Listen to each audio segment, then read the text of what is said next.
जिसके सहारे हम अपना जीवन अच्छे से चला सकते हैं।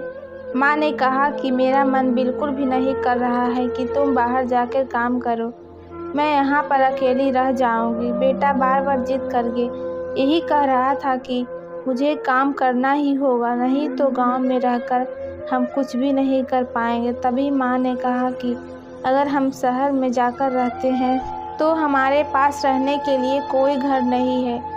इस गांव में हमें घर तो मिला हुआ है, यह बात तुम्हें सोचनी चाहिए। लड़का अपनी माँ की बात नहीं मान रहा था, उसे तो बाहर जाकर काम करना था, जैसे कि वह अपना जीवन सफल बना पाए। और माँ ने कहा कि मेरा मन बिल्कुल भी बाहर भेजने का नहीं कर रहा है, तुम मेरे बात क्यों नहीं सुन रहे हो।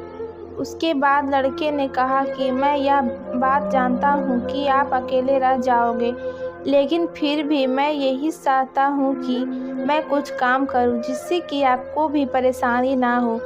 आप मुझे बाहर भेजने के लिए तैयार नहीं हो रही हो।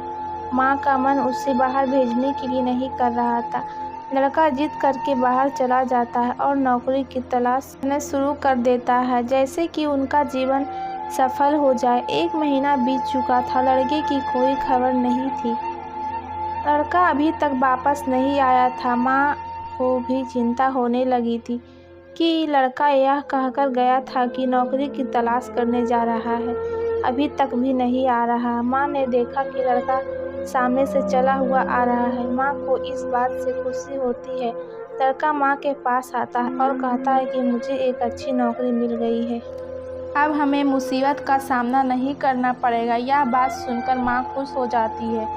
माँ यह भी जानती थी कि लड़का शहर में जाकर क्या करेगा। उसे बिल्कुल भी यकीन नहीं हो रहा था कि लड़के ने अपने लिए एक अच्छी नौकरी देख ली थी। वह शहर से बिल्कुल अनजान था।